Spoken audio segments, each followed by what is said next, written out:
السلام عليكم، كل سنه وحضراتكم طيبين.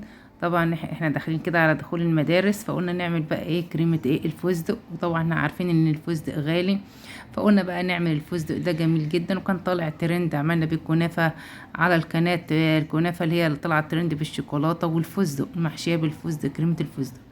فقررت ان انا اعملها لكم كمان ايه عشان المدارس، سندوتشات للمدارس. عايزه اقولها لكم جميله جدا، وانا جبت سر التركيبه من شيف محترم جدا في ايطاليا، فقررت ان انا اعملها لكم بابسط الامكانيات واقتصاديه وجميله جدا، ما تفرقش حاجه من بتاعه بره. طبعا عارفين كلنا كريمه الفستق غاليه. تعالوا نخش بقى في المقادير. شايفين الاول السمك، شايفين ان كريمه الفستق عندي مش ميه ازاي تقيله ازاي متماسكه وجميله. عايزه اقول لك تحفه. انا عملت بقى الكنافه اللي كانت طالعه الترند، والله العظيم عملتها بدل المره 10 مرات من جمال. عمال يقولوا اعملي التاني يا ماما. دلوقتي انتوا عارفين بقى الفستق عامل دلوقتي الكيلو 500 جنيه، تمام.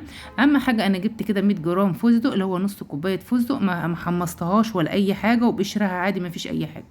تمام. هحطها في الكبه ديت، وهنشوف الكبه ديت هتطحنها ولا ايه. اهم حاجه هي في كريمه الفستق يا جماعه اللي بتفرق في الكبه، المضرب بتاعك يكون يعني ايه الكبه، مش المضرب يكون الكبه الخلاط تكون قويه عشان تطحن معاك. كل ما تطحن معاك تديني نعومه. تمام. فاحنا هنجرب كده في الكبه كده وهنشوفها. دلوقتي انا حطيت بقى نص كوبايه فستق، وطبعا بكرر تاني ما حمصتهاش ولا اي حاجه.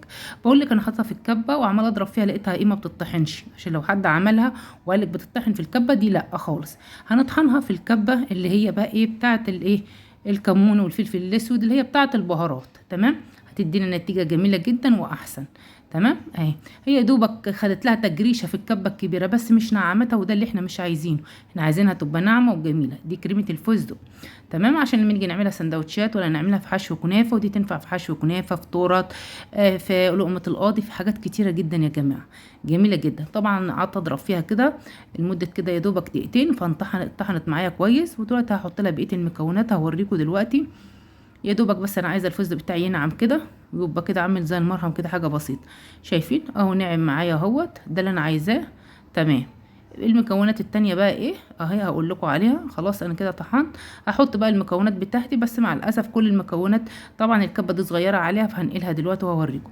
دلوقتي حطينا المكونات ايه. حطيت بقى ايه معلقه كبيره من الايه اللبن البودره، كامل الدسم مش كامل الدسم عادي ما بتفرقش. وحطينا معلقه كبيره من السكر البودره، ومعلقه كبيره من العسل النحل اللي انتوا شايفينه الابيض دوت.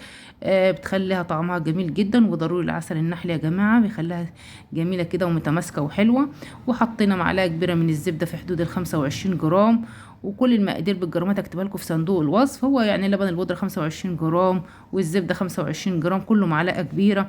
ومعلقه سكر بودره برضو كبيره في حدود ال 25 جرام، والعسل النحل برضو معلقه كبيره في حدود ال 25 جرام.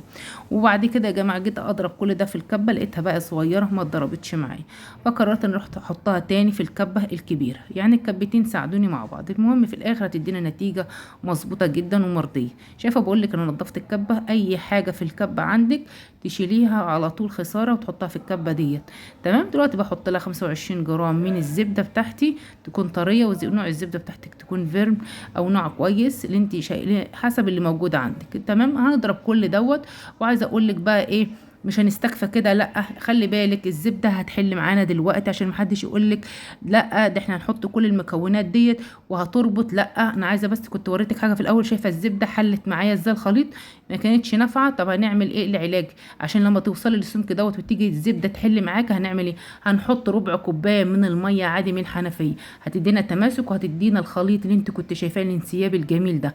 فعشان ما حدش يضحك عليك ويقول لك الزبده كريمه الفستق بتتحط لهاش اي سوائل، لا بتتحط لها سائل عشان يديها ايه تماسك. شايفه الزبده فصلت معانا لما جينا ضربناها في الكبه.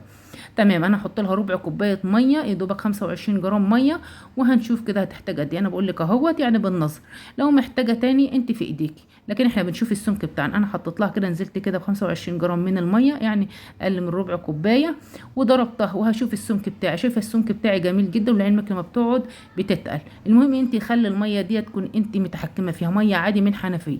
عايزه اقول لك بالله العظيم جميله جدا. حطها في علبه وعادي، وحطيتها في التلاجة، هتقعد معاكي فترة طويلة. بتحطها في الفريزر مش بيجرى لها اي حاجة. واساسا هي ما بتقعدش يا جماعة، على طول من حلاوتها اتاكلت، الولاد كلوها عندي عملتها في الكنافه، عملت لهم سندوتشات تحفه بجد جميله جدا. العسل النحل مخليه طعمها جميل، والفستق اساسا طعمه حلو. طبعا احنا ما حطيناش فانيليا، ان الفستق اساسا غني ان احنا ما نحطلوش فانيليا اساسا، ان احنا ما نحطلوش اي حاجه من المنكهات ولا فانيليا ولا اي حاجه. هو الفستق اساسا بيدينا طعم زي ما انتم شايفين كده، زي ما انتم شايفين اهوت. ادي ايه الخليط اهوت اهو، بفضيه بقى في العلبه عندي متماسك وجميل جدا اهوت بالظبط كده. عايزه اقول لك الكميه اللي هي 100 جرام من الفستق دي ادتني كميه في حدود ربع كيلو من الايه كريمه الفستق، ربع كيلو. ايوه. وبعدين حطيناهم بقى في علبه، مش لازم برطمان، اي علبه عندك تكون نظيفه كده غسلاها ومنشفاها، اهم حاجه تكون منشفاها حلو من الميه عشان ما تبوظش معاكي كريمه الفستق، لان طبعا الحاجات دي غاليه وبفلوس يا جماعه. تمام. عايزه اقول لك نص كوبايه عملت لنا كده ربع كيلو من كريمه الفستق، بجد تحفه، طعمها خطير جدا. ما تستشويش انها تقيله، مش تقولي ده شويه، لا ده هي تقيله بتوزن. شايفه اللون؟ فستق طبيعي ما حطيناش. وما تنسيش ان انا ما حطيتش لون صناعي ولا اي حاجه زي ما بتاع بره بيحطوا الوان صناعيه يا جماعه. دوت فستق طبيعي زي ما انت شايفه السمك بقى، شايفه الحلاوه. ارجعوا للكنافه بتاعت الترند، انا كنت عاملاها الفستق فيها، ارجعوا وانتوا هتلاقوني عامله بيها، بجد تحفه جميله جدا والله. لو جربتوها عمركم بعد كده ما هتبطلوا تعملوها، بجد تحفه.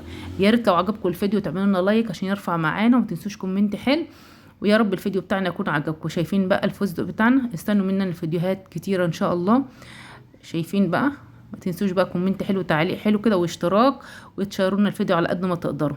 شايفين اللون؟ لون طبيعي من غير الوان صناعيه ولا اي حاجه، وناعمه وجميله. وافضلي وراها لغايه ما تنعم معاكي وتديكي السمك والنعومه اللي انت شايفاها دي.